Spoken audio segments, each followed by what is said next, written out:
Assalamualaikum warahmatullahi wabarakatuh. Perkenalkan, nama saya Sandi Prasetyo, NPM 1901010005, kelas PAIC. Di sini saya akan membuat video untuk memenuhi tugas dari mata kuliah Masail Fikih, dosen pengabul Pak Iqbal Wahdi.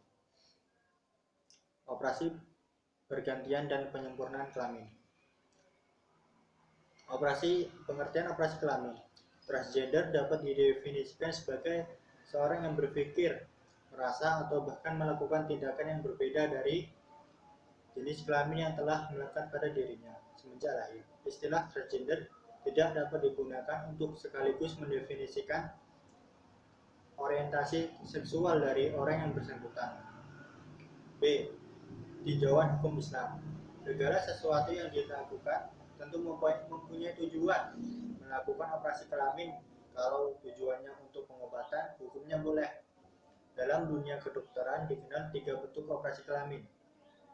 Yang pertama, operasi perbaikan atau penyempurnaan kelamin. Yang kedua, operasi pembuangan dari salah satu kelamin ganda.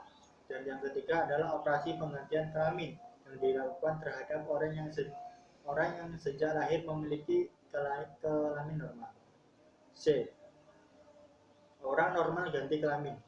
Banyak ditemui di kalangan masyarakat problematika pergantian kelamin. Sudah bukan rahasia umum, banyak masyarakat merubah kelaminnya dengan berbagai alasan. Masalah kebingungan jenis kelamin atau yang lazim disebut dengan gejala transgenderisme ataupun transgender merupakan suatu gejala ketidakpuasan seseorang karena merasa tidak adanya kecocokan antara bentuk fisik dan kelamin dengan kejiwaan ataupun adanya ketidakpuasan dengan alat kelamin yang dimilikinya. Mereka sebenarnya normal karena tidak memiliki kelainan genetika maupun hormonal dan memiliki kecenderungan berpenampilan lawan jenis hanya untuk memperturutkan dorongan kejiwaan dan nafsu adalah sesuatu yang menyimpang dan tidak dibenarkan menurut syariat Islam. D. Mematikan salah satu kelamin ganda. Pertama, pengertian kelamin ganda. Kelamin ganda merupakan suatu kejadian langka yang dimana alat kelamin bayi tidak jelas sebagai alat kelamin laki-laki atau perempuan. Yang kedua, ciri-ciri kelamin ganda. Masyarakat umum sering berpendapat sama dengan banci atau sama dengan laki-laki yang seperti perempuan. Transseksual inilah yang di masyarakat sering dianggap banci atau homoseks. Ciri-ciri kelamin ganda yaitu genetik, anatomik, dan fisiologi. Penderita interseks sering disertai dengan hipospadia, yaitu kelainan yang terjadi pada saluran kencing bagian bawah di daerah penis. 3. Perubahan status menurut hukum Islam. Pada dasarnya hukum dari operasi kelamin tidak serta-merta haram karena dalam hukum Islam dikenal juga kriteria dari sebuah perbuatan sehingga bisa dilihat dari ilatnya atau faktor yang mendasari suatu perbuatan itu bisa diselesaikan sebagai haram atau mubah.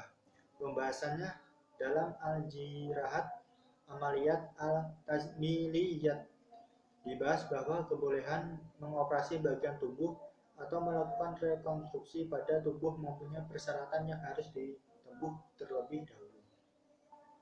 4. Penyebab kelamin ganda untuk wanita, yaitu salah satunya hiperplasia adrenal kongenital, pembesaran kelenjar adrenal sebelum lahir yang dapat menyebabkan kelenjar adrenal membuat hormon laki-laki. Untuk laki-laki, salah satunya adalah gangguan perkembangan testis. Hal ini terjadi karena ketidaknormalan genetik atau penyebab yang tidak diketahui. Yang kelima, cara menyembuhkan atau mematikan kelamin ganda. Yang pertama adalah obat-obatan, yang kedua adalah operasi. Di sini operasinya ada dua, yaitu pertama pada anak yang mengalami kelamin ganda. Operasi bisa menjadi pilihan dalam mengatasi mempertahankan fungsi seksual. Dan yang kedua,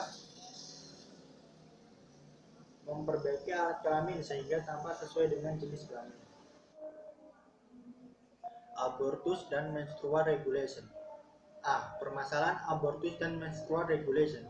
Dengan sarana dan prasarana yang lengkap sehingga dengan mudahnya sebagian wanita melakukan aborsi dan menstrual regulation atau menggugurkan kandungannya setelah janin bersemi di dalam rahimnya. Abortus dan menstrual regulation yang mempunyai pengertian yang berbeda namun mempunyai tujuan yang sama, yaitu tidak menginginkan janin atau keturunan. Islam adalah agama yang suci yang dibawa oleh Nabi Muhammad SAW sebagai rahmat untuk semesta alam. B. Pengertian abortus dan menstrual regulation. Abortus adalah suatu perbuatan yang mengakhiri masa kehamilan dengan mengeluarkan janin dari kandungan sebelum janin itu dapat hidup di luar kandungan seorang ibu. Menstruasi regulation merupakan istilah bahasa Inggris yang telah diterjemahkan oleh dokter Arab menjadi istilah wasail al-ishad, cara pengguguran kandungan yang masih muda. Sedangkan abortus diterjemahkan menjadi istilah isqat al-hamli, yaitu pengguguran kandungan yang sudah atau sudah bernyawa. Sudah tua atau sudah bernyawa. Keduanya menurut Mas ini merupakan praktek pengguguran kandungan. C. Abortus dan menstrual regulation menurut hukum di Indonesia. Di Indonesia, ketentuan mengenai abortus diatur dalam Kitab Undang-Undang Hukum Perdata atau KUHP dan Undang-Undang Nomor 23 Tahun 1992 tentang Kesehatan. Hukuman bagi pelaku aborsi yaitu hukuman bagi pelaku aborsi atau abortus terkadang belum sepenuhnya ditegakkan. Padahal tindakan aborsi tanpa alasan medis adalah suatu tindakan kejahatan yang dilakukan dalam sadar. Abortus dan menstrual regulation menurut perspektif hukum Islam. Para ahli fikih berpendapat dan telah sepakat haram hukumnya jika menggugurkan kandungan yang telah berusia 4 bulan atau 120 hari, yaitu setelah ditiupkan ruh. Ada ulama yang memperbolehkan hal ini, ada yang mengharamkan, bahkan ada juga yang mengharuskan. Namun semua ini dengan melihat keadaan yang terjadi. Hasil mengkritisi dan solusinya. Aborsi yang dilakukan oleh remaja yang telah disampaikan peneliti di atas akan dikritisi dengan teori psikoanalisis Sigmund Freud, yaitu perilaku manusia didasarkan pada ide, ego, dan superego. Ide yang terjadi pada remaja yang melakukan aborsi adalah didasarkan pada hawa nafsu pada diri mereka. Karena mereka melakukan aborsi berdasarkan keinginan atau hasrat hewani. Mengapa dikatakan demikian? Karena ide di sini bersifat egoistis, tidak bermoral dan tidak mau dengan kenyataan. Ide bersifat destruktif dan agresif.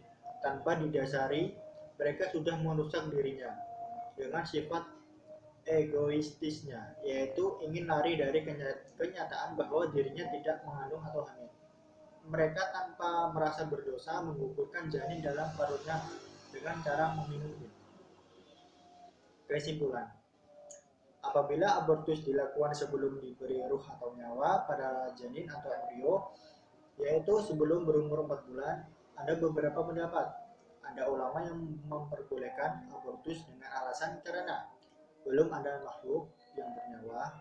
Ada ulama yang memandang makruh dengan alasan janin sedang mengalami pertumbuhan, dan ada pula ulama yang memandang haram apabila abortus dilakukan sesudah janin bernyawa atau berumur 4 bulan. Itu saja video presentasi saya akhiri. Wassalamualaikum warahmatullahi wabarakatuh.